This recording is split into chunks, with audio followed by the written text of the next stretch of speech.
Class 8 আজ অচিন্ত্য কুমার সেনগুপ্তের লেখা ছন্নছাড়া কবিতা নিয়ে আলোচনা করব। কবিতাতে যাওয়ার আগে কবি অচিন্ত্য কুমার সেনগুপ্তকে নিয়ে দু একটা কথা বলি। অচিন্ত্য কুমার সেনগুপ্ত বাংলাদেশের নোয়াখালীতে 1903 খ্রিস্টাব্দে জন্মগ্রহণ করেছিলেন। উনি নিহারিকা দেবী এই ছদ্মনাম নিয়ে বাংলা কবিতা লেখা শুরু করেন। অচিন্ত্য কুমার সেনগুপ্ত শুধু কবিতা লিখেছেন তা নয়, অনেক ভালো ভালো উপন্যাস লিখেছেন, জীবনী গ্রন্থ লিখেছেন। তার প্রথম উপন্যাসের নাম বেদে। তাছাড়া বিবাহের চেয়ে বড়, প্রাচীর ও প্রান্তর, অকাল বসন্ত, অধিবাস, যতনাবিধি, সারেং ইত্যাদি উপন্যাস লিখেছেন এবং তার কবিতার বইগুলোর মধ্যে বিখ্যাত অমাবস্যা, আমরা, প্রিয়া ও পৃথিবী, নীল আকাশ, আজন্ম সুরভি ইত্যাদি। তো তার একটা বিখ্যাত জীবনী গ্রন্থের নাম পরম পুরুষ শ্রী শ্রী রামকৃষ্ণ। তোমাদের এই ছন্নছাড়া কবিতাটা তার পূব পশ্চিম বলে একটি কবিতার বই আছে, এই বই থেকে নেওয়া হয়েছে। কবিতাতে যাওয়ার আগে কবিতাটা আমি একবার রিড করছি, তোমরা শোনো।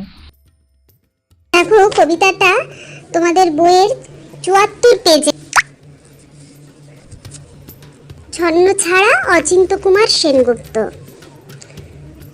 গলির মোড়ে একটা গাছ দাঁড়িয়ে, গাছ না, গাছের প্রেতচ্ছায়া, আঁকা বাঁকা শুকনো কতকগুলি কাঠির কঙ্কাল শূন্যের দিকে এলোমেলো তুলে দেওয়া, রুক্ষ রুষ্ট রিক্ত জীর্ণ, লতা নেই, পাতা নেই, ছায়া নেই, ছালবাকল নেই, নেই কোথাও এক আঁচড় সবুজের প্রতিশ্রুতি, এক বিন্দু সরসের সম্ভাবনা। ওই পথ দিয়ে জরুরি দরকারে যাচ্ছিলাম ট্যাক্সি করে। ড্রাইভার বললে, ওদিকে যাব না, দেখছেন না ছন্নছাড়া কটা বেকার ছোকরা রাস্তার মাঝখানে দাঁড়িয়ে আড্ডা দিচ্ছে। চোঙা প্যান্ট, চোখা জুতো, রোখা মেজাজ, ঠোকা কপাল। ওখান দিয়ে গেলেই গাড়ি থামিয়ে লিফট চাইবে, বলবে হাওয়া খাওয়ান। কারা ওরা? চেনেন না ওদের? ওরা বিরাট এক নৈরাজ্যের, এক নেই রাজ্যের বাসিন্দে।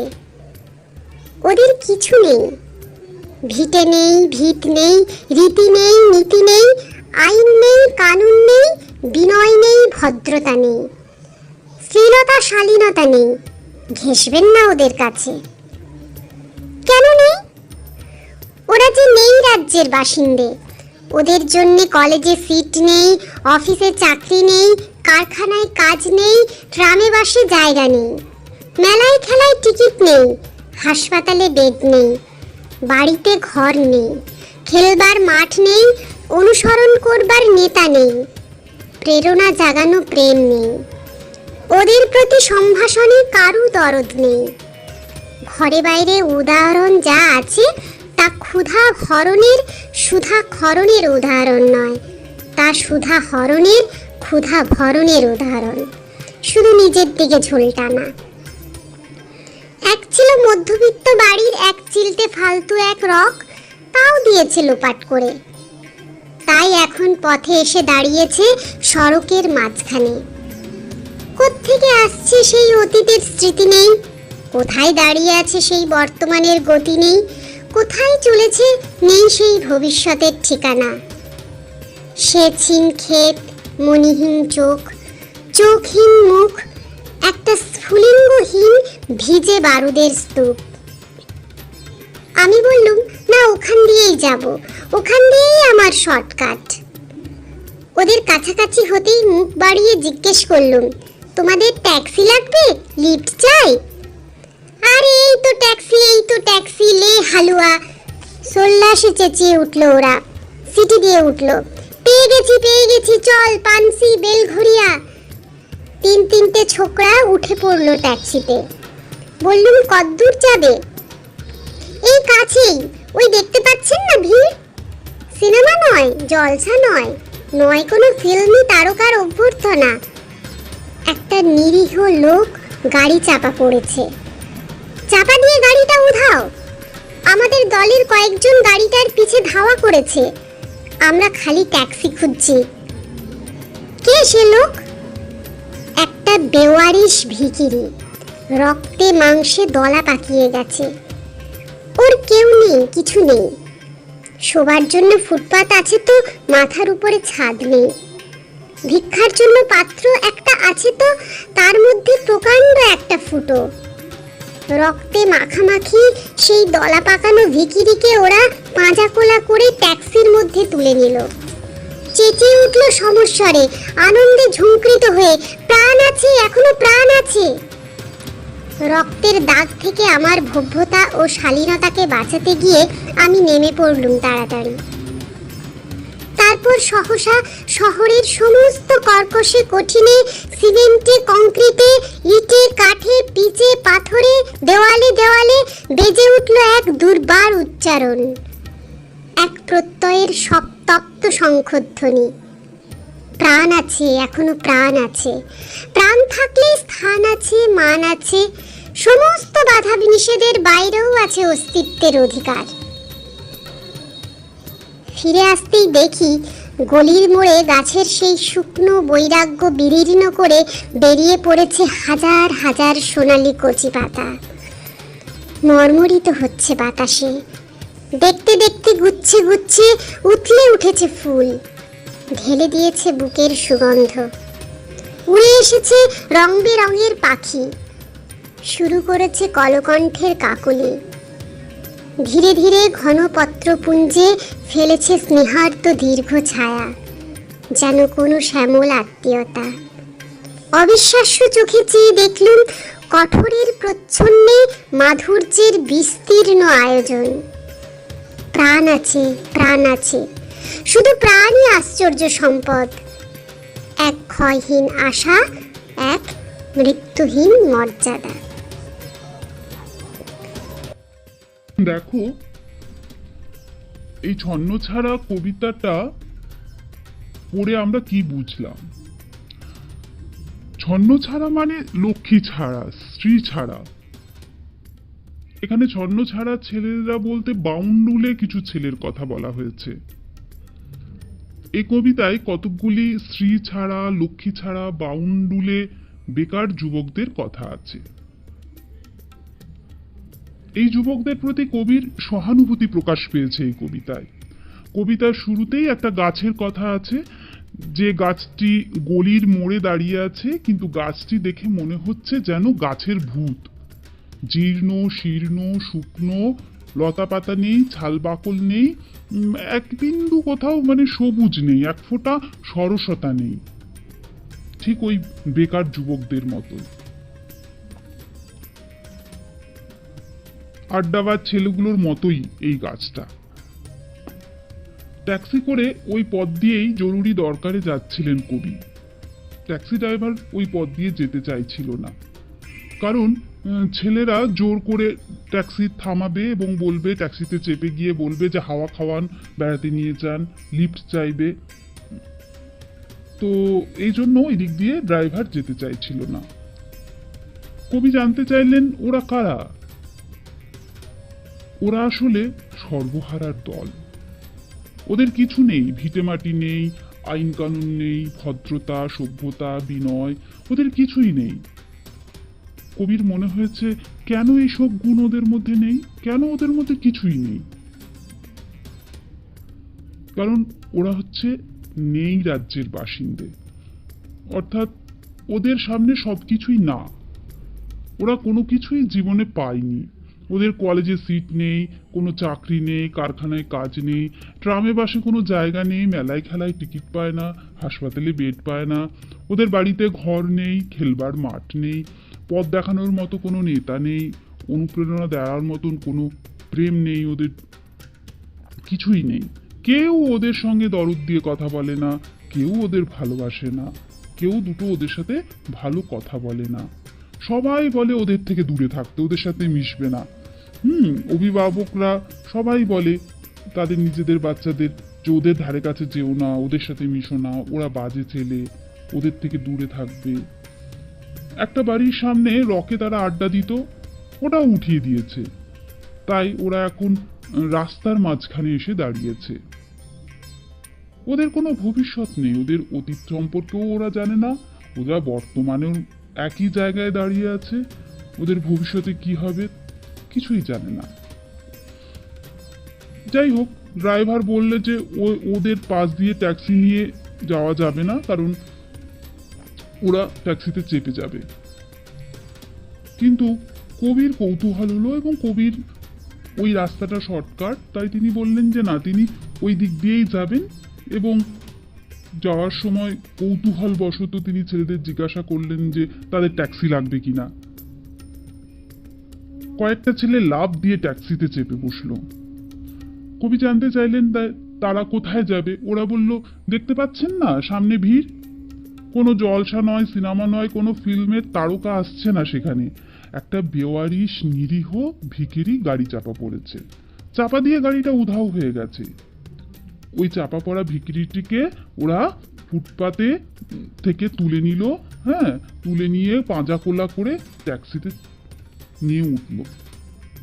ওই ভিখিরিটির ফুটপাতে থাকে, তার মাথার উপর কোনো ছাদ নেই, কেবল একটা বাটি আছে, সেটারও মাঝখানে একটা মস্ত ফুটো আছে।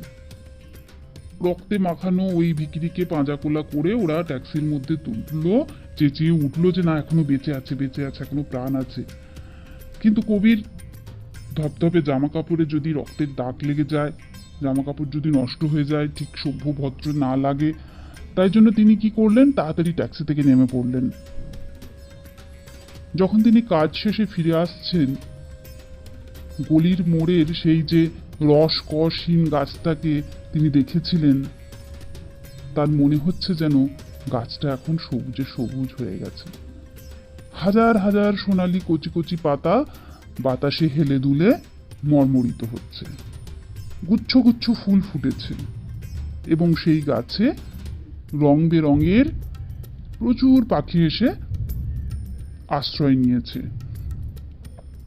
ঘন সবুজ পাতায় গাছটা ঢেকে গেছে এবং গাছটা যেন সবাইকে একটা স্নেহের দীর্ঘ ছায়া দান করছে।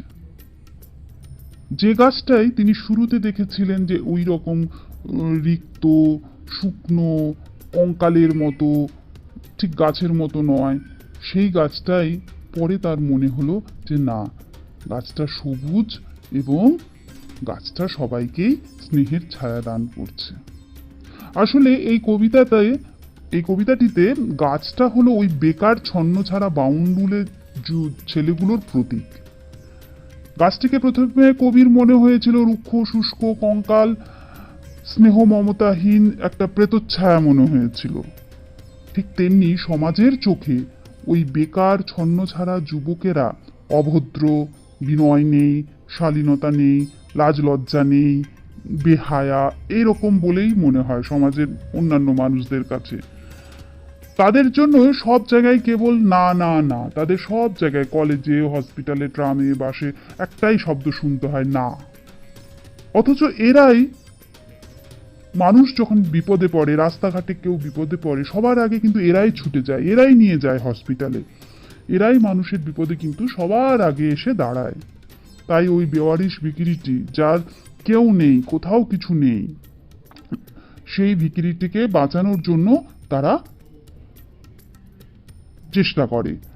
এবং এতে কিন্তু তাদের কোনো ব্যক্তিগত স্বার্থ নেই, বরং তাদের মধ্যেই রয়েছে মনুষ্যত্ব, স্নেহ, মায়া, মমতা। এই কবিতাটাতে আমরা সেটাই দেখতে পেলাম। আপাতভাবে তাদের কঠিন মনে হলেও সেই কঠিনের আড়ালেই লুকিয়ে রয়েছে তাদের একটা নরম মন, একটা সহৃদয় মন, অন্যের উপকার করার ইচ্ছে, মনুষ্যত্ব বোধ, মানবিকতা বোধ ওদের মধ্যেই রয়েছে। আপাতভাবে তাদের কঠিন, বাজে ছেলে বলে মনে হলেও।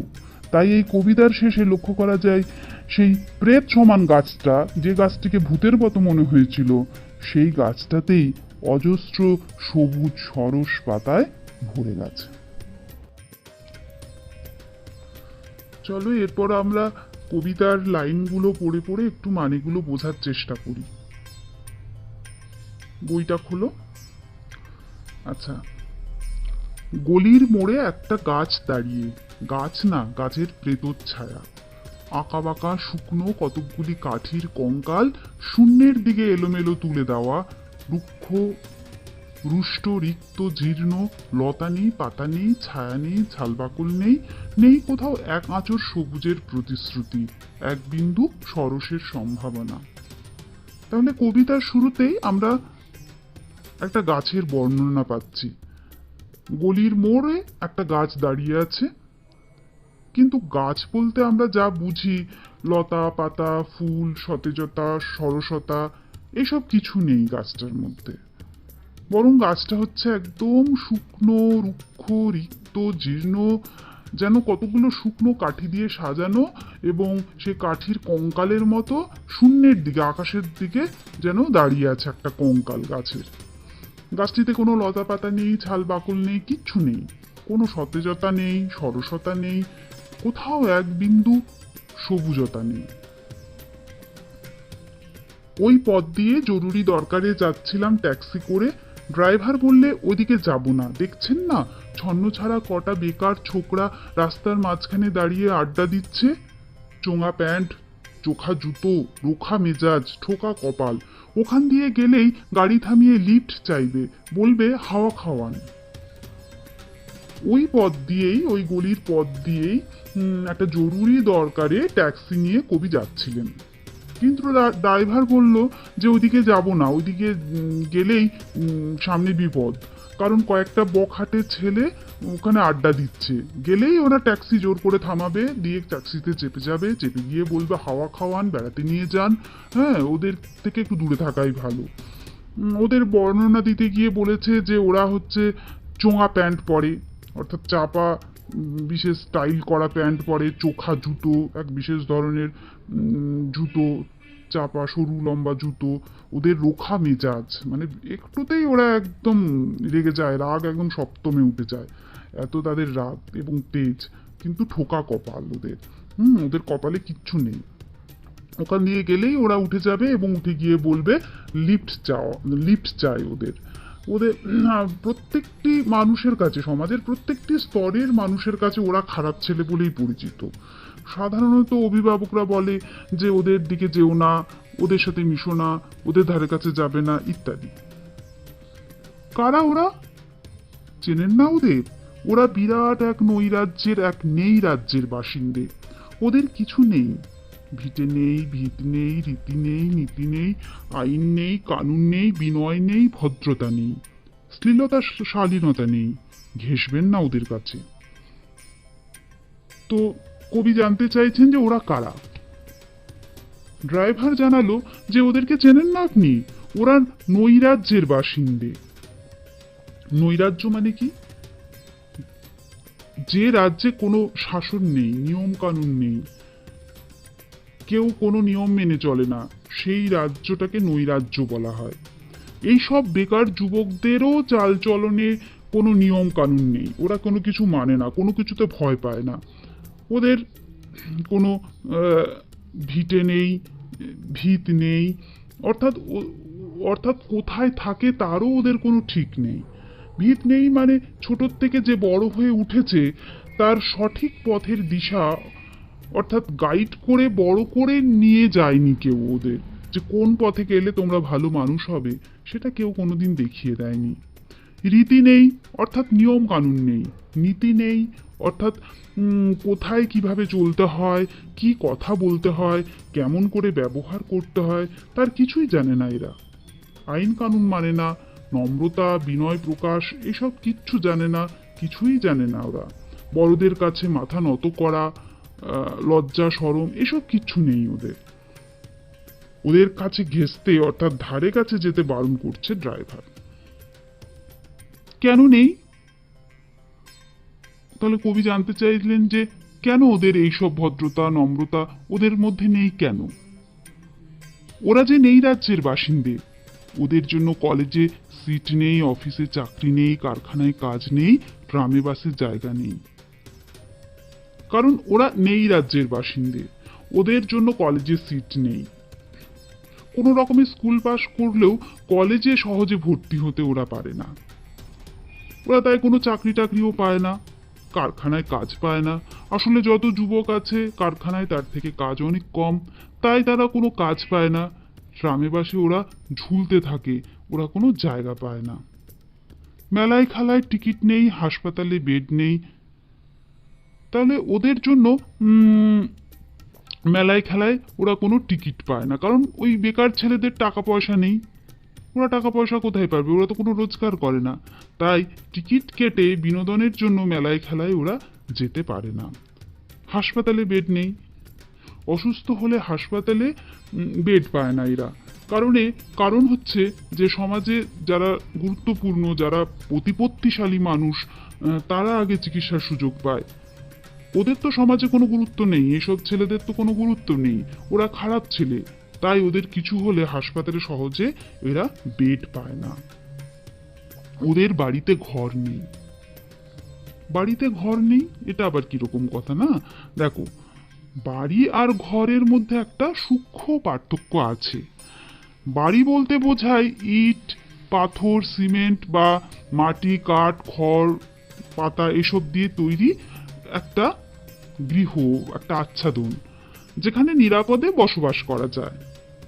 আর ঘর কেউ গাছের তলাতেও পাততে পারে, ফুটপাতেও ঘর বাঁধতে পারে, প্ল্যাটফর্মেও ঘর বাঁধতে পারে, বাড়িতেও ঘর থাকে।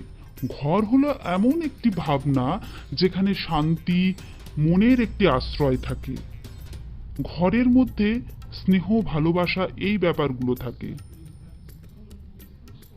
তো ঘর হলো এমন একটি চিন্তা, তার জন্য যে রড সিমেন্ট দিয়ে বাড়ি বানিয়ে দিতে হবে তা নয়, যেখানে পরিবারের প্রত্যেকটি মানুষের সঙ্গে প্রত্যেকটি মানুষের একটি স্নেহের সম্পর্ক, ভালোবাসার সম্পর্ক থাকে। সেটা ফুটপাতেও হতে পারে, গাছের তলাতেও হতে পারে, কোনো বড় বাড়িতেও হতে পারে। তাকে আমরা ঘর বলি। আর বাড়ি মানে হচ্ছে রড, ইট, সিমেন্ট দিয়ে তৈরি এক বিল্ডিং বা মাটি, কাঠ দিয়ে তৈরি বাড়ি। তাই এই সব ছেলেদের বাড়ি আছে ঠিকই, কিন্তু সেখানে মনের শান্তি নেই, সেখানে তাদের ঠিক স্নেহ, ভালোবাসাটা তারা পায় না। তাই তাদের বাড়ি আছে ঠিকই, কিন্তু ঘর নেই। খেলবার উপযুক্ত মাঠ নেই, খেলবার মাঠ নেই, অনুসরণ করবার নেতা নেই। খেলার উপযুক্ত মাঠ নেই, এখন তো শহরে মাঠের বড়ই অভাব। অনুসরণ করার মতো কোনো নেতা নেই, মানে জীবনে চলার সঠিক পথ দেখানোর নেতা নেই।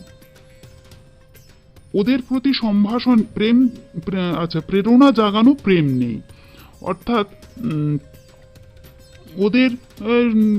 ওদের প্রতি কারো কোনো ভালোবাসা নেই, যাতে করে তাদের মনের মধ্যে ভালো কাজ করার যে শক্তি আসবে, উৎসাহ আসবে, প্রেরণা আসবে, সেই রকম ভালোবাসা ওদের নেই। ওদের প্রতি সম্ভাষণে কারো দরদ নেই। অর্থাৎ কেউ ওদের ভালোভাবে ডাকে না, ওদের দুটো ভালো কথা বলে না, কেউ ওদের ভালোবাসে না। তাই ওদের প্রতি মানুষের এরকম একটা দূর দূর মনোভাব, একটা দূরে যাক, ওরা বাজে ছেলে, এরকম একটি মনোভাব ওদের প্রতি মানুষের থাকে। আচ্ছা, ঘরে বাইরে উদাহরণ যা আছে তা ক্ষুধা ভরণের, সুধা ক্ষরণের উদাহরণ নয়, তা সুধা হরণের, ক্ষুধা ভরণের উদাহরণ। এই দুটো লাইন কিন্তু আরো পড়ো। দেখো, ঘরে বাইরে উদাহরণ যা আছে তা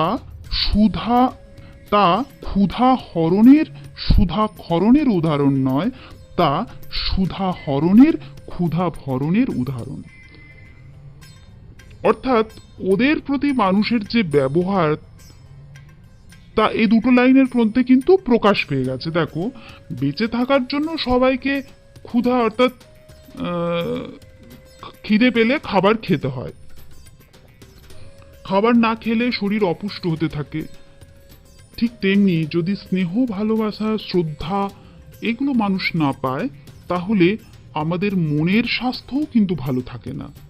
আমাদের শরীর ভালো রাখার জন্য যেমন আমরা খাবার খাই, তেমনি মন ভালো থাকে অন্যদের থেকে ভালোবাসা, স্নেহ, ভালো কথা, যা সুধা মতন মনে হয় সেইটা যদি আমরা পেয়ে থাকি। কিন্তু এখানে এইসব যুবকেরা এই অন্যান্য মানুষদের কাছ থেকে তাদের এই যে স্নেহ ভালোবাসা এগুলো তারা কিছুই পায় না। যে স্নেহ ভালোবাসাটা অমৃতের মতন মনে হয়, যা মনকে শান্তি দেয়, এগুলো তারা কিছুই পায় না। এইসব যুবকদের প্রতি কেউ এমন ভালো কথা বলে না, ভালো ব্যবহার করে না, এমনভাবে কেউ সুধাক্ষরণ করে না যে তাদের মনের বিকাশ হবে, মনের ক্ষুধা হরণ করবে, এটা কিন্তু কেউ করে না। তাদের প্রতি কেউ সুধা বর্ষণ করে না, বরং কি করে যে অন্যান্য মানুষরা ওদের থেকে সুধা হরণ করে, অর্থাৎ নিজেদের ক্ষুধা হরণ করে তারা এবং তাদের নিজেদের প্রয়োজন মেটায়। যখনই কোনো বিপদে পড়ে ওদের থেকে সাহায্য নেয়, শুধু নিজের দিকে ঝোল টানে, মানে অন্যান্য মানুষেরা নিজের স্বার্থ সিদ্ধি করে নেয়। অর্থাৎ এই দুটো লাইনের মানে আরেকটু ছোট্ট করে বলে দিই যে ওদের মনের ক্ষুধা, অর্থাৎ মনের ক্ষুধা বলতে গেলে স্নেহ, ভালোবাসা, সমাদর, ভালোভাবে কথা বলা, ভালো ভালো ভালো চাওয়া, এইগুলো তো মনের বিকাশ ঘটায়। এই ব্যাপারগুলো ওরা কারো কাছ থেকে পায় না। ওদের এই মনের ক্ষুধা কেউ হরণ করে না। সুধা হরণ করে ভালো কথা বলে ওদের এই মনের ক্ষুধা কেউ হরণ করে না, বরং ওদের থেকে সাহায্য নিয়ে নেয়। ওদের থেকে সাহায্য নিয়ে ওদের সুধা হরণ করে, ওদের সাহায্য গ্রহণ করে অন্যান্য মানুষেরা নিজেদের ক্ষুধা হরণ করে, অর্থাৎ নিজেদের স্বার্থ সিদ্ধি করে। এক ছিল মধ্যবিত্ত বাড়ির এক চিলতে ফালতু এক রক, তাও দিয়েছে লোপাট করে। মধ্যবিত্ত বাড়িতে তাদের আড্ডা দেওয়ার জন্য একটা জায়গা ছিল, সেটাও তুলে দিয়েছে। তাই এখন পথে এসে দাঁড়িয়েছে সড়কের মাঝখানে, তাই কোথাও জায়গা না পেয়ে এখন রাস্তার মাঝে এসে আড্ডা দেয় তারা। কোত্থেকে আসছে সেই অতীতের স্মৃতি নেই, কোথায় দাঁড়িয়ে আছে সেই বর্তমানের গতি নেই, কোথায় চলেছে নেই সেই ভবিষ্যতের ঠিকানা। তাহলে তাদের সেই আড্ডার জায়গাটা তুলে দিয়েছে, তারা কোথাও কোনো জায়গা পায় না বলে রাস্তার মাঝখানে এসে আড্ডা দেয়। তারা তাদের অতীত সম্পর্কে কিছুই জানে না, অতীত থেকে যে কিছু শিক্ষা নেবে তাও এদের সেই সুযোগ নেই। বর্তমানে যে অবস্থায় আছে তার উন্নতি নেই, কোনো গতি নেই। বর্তমান যেভাবে আছে সেইভাবেই তাদের দিন চলছে, প্রত্যেকটা দিন একই রকম ভাবে চলছে, কোনো পরিবর্তন নেই, স্থির অবস্থায় থেকে গেছে। ভবিষ্যতে যে কি হবে, কিভাবে রুটি রুজি হবে, তার কোনো নিশ্চিত ঠিকানা নেই বা কোনো কিছু ঠিক নেই যে ভবিষ্যৎটা কিভাবে চলবে। সেচহীন ক্ষেত, মণিহীন চোখ, চোখহীন মুখ, একটা স্ফুলিঙ্গহীন ভিজে বারুদের স্তূপ। এদের বর্ণনা দিতে গিয়ে কবি আবার বলেছেন যে এরা সেচহীন ক্ষেতের মতো, অর্থাৎ যে ক্ষেতে বা চাষের জমি রুক্ষ শুষ্ক, জল নেই, ঠিক তেমনি এই যুবকেরা। দেখো, চাষের জমিতে ফসল হওয়ার খুব সম্ভাবনা থাকে যদি তাতে জলসেচ করা হয়। ঠিক এই যুবকরাও দেশের উজ্জ্বল ভবিষ্যৎ হতে পারত যদি ওরা উপযুক্ত সুযোগ সুবিধা পেত। ওরা মণিহীন চোখের মতো। ওরা মণিহীন চোখের মতো মানে কি? আমাদের সব থেকে গুরুত্বপূর্ণ অঙ্গ হলো চোখ, কিন্তু সেই চোখে যদি মণি না থাকে বা দৃষ্টিশক্তি না থাকে, তার মূল্য আর কতটুকু থাকে? তেমনি সমাজের সব থেকে গুরুত্বপূর্ণ হলো এই যুবক সমাজই, কিন্তু তাদের মধ্যে নম্রতা, ভদ্রতা, বিনয় যদি না থাকে, তারা সমাজের কোন কাজে তারা লাগবে? ওরা আবার চোখহীন মুখের মতো। মুখের মধ্যে সব থেকে সুন্দর এবং গুরুত্বপূর্ণ হলো চোখ, কিন্তু মুখে যদি চোখ না থাকে তাহলে সেই মুখের লাবণ্য বা গুরুত্ব কোথায় থাকে? এই যুবকেরাও হলো স্ফুলিঙ্গহীন ভিজে বারুদের স্তূপ। স্ফুলিঙ্গহীন ভিজে বারুদের স্তূপ ব্যাপারটা কেমন না, দেখো, বারুদের স্তূপের মধ্যে এক বিশাল শক্তি থাকে। এমনই তার ক্ষমতা চারিদিক ছাড়খাড় করে দিতে পারে। কিন্তু সেই বারুদের স্তূপ যদি ভিজে হয় আর তাতে যদি আগুনের সামান্য ফুলকি না পড়ে, তাহলে কি সে তার সেই ক্ষমতা দেখাতে পারে? পারে না। এই ছেলেদের মধ্যেও বিশাল ক্ষমতা আছে সমাজের উন্নতির ক্ষেত্রে, দেশের উন্নতির ক্ষেত্রে, কিন্তু সঠিক শিক্ষা এবং সঠিক পথের অভাবে তাদের সব শক্তি আজ ভিজে বারুদের স্তূপের মতন হয়ে গেছে। অর্থাৎ ভিজে বারুদের স্তূপে যেমন কোনো শক্তি থাকে না, অথচ তা যদি ভিজে না হতো, তাতে যদি আগুনের ফুলকি একটু পড়তো, তার বিশাল ক্ষমতা হতো।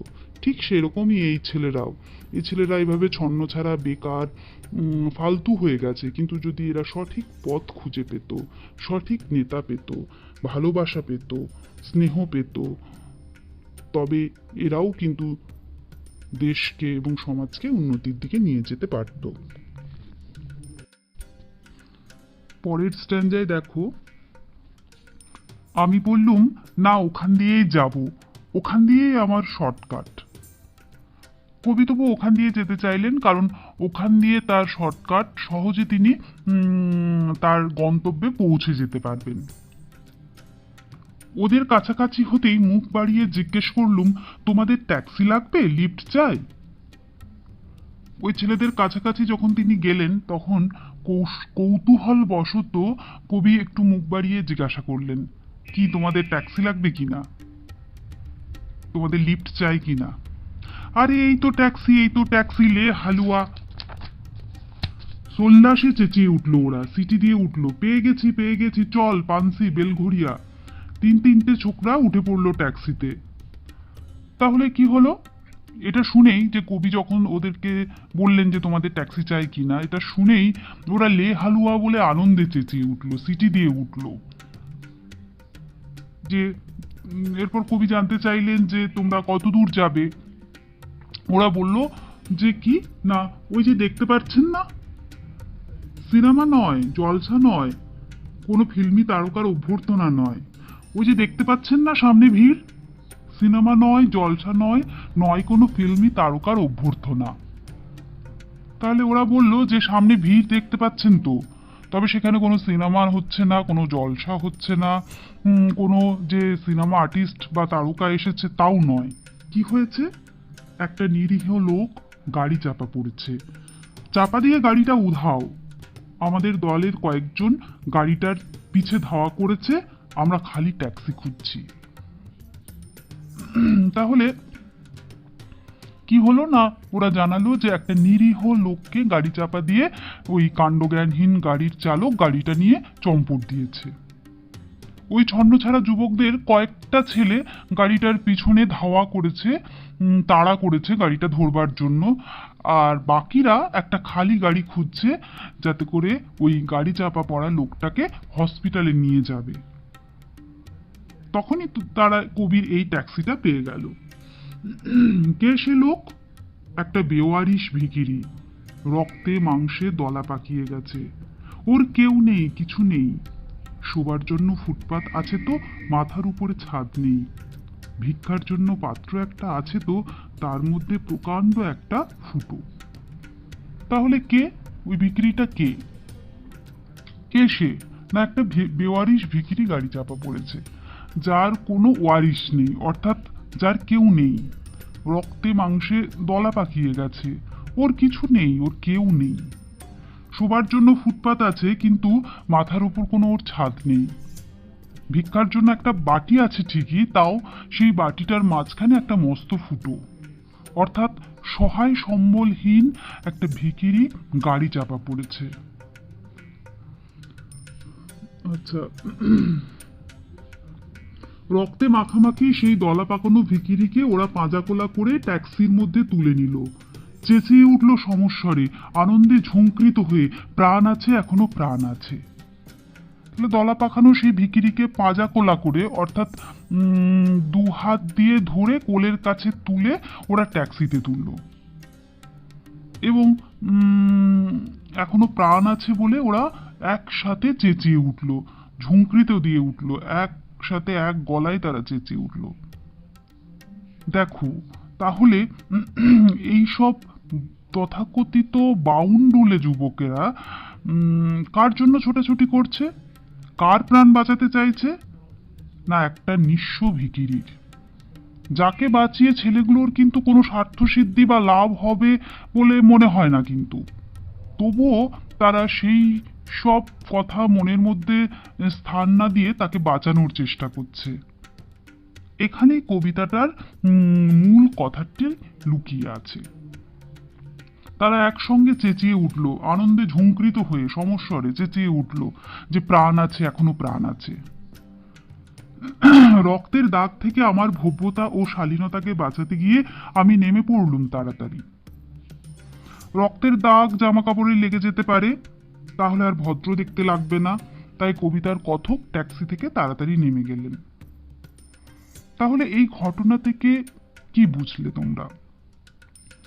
সমাজে তথাকথিত যারা ভদ্র আমরা মনে করে থাকি, যাদের কথাবার্তায় বিনয় আছে, যাদের লজ্জা শরম আছে, তারা রাস্তাঘাটে, মাঠে ঘাটে, পাড়ায় এই ধরনের কোনো বিপদ হলে সাধারণত ঝামেলায় পড়তে চায় না, কথকের মতোই পাশ কাটিয়ে বেরিয়ে যায়।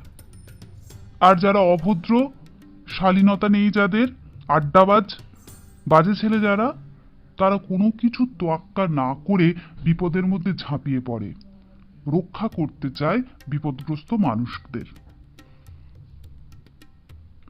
আচ্ছা, তারপর সহসা শহরের সমস্ত কর্কশে, কঠিনে, সিমেন্টে, কংক্রিটে, ইটে, কাঠে, পিচে, পাথরে, দেওয়ালে দেওয়ালে বেজে উঠল এক দুর্বার উচ্চারণ, এক প্রত্যয়ের তপ্ত শঙ্খধ্বনি।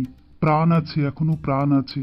প্রাণ থাকলে স্থান আছে, মান আছে, সমস্ত বাধা নিষেধের বাইরেও আছে অস্তিত্বের অধিকার।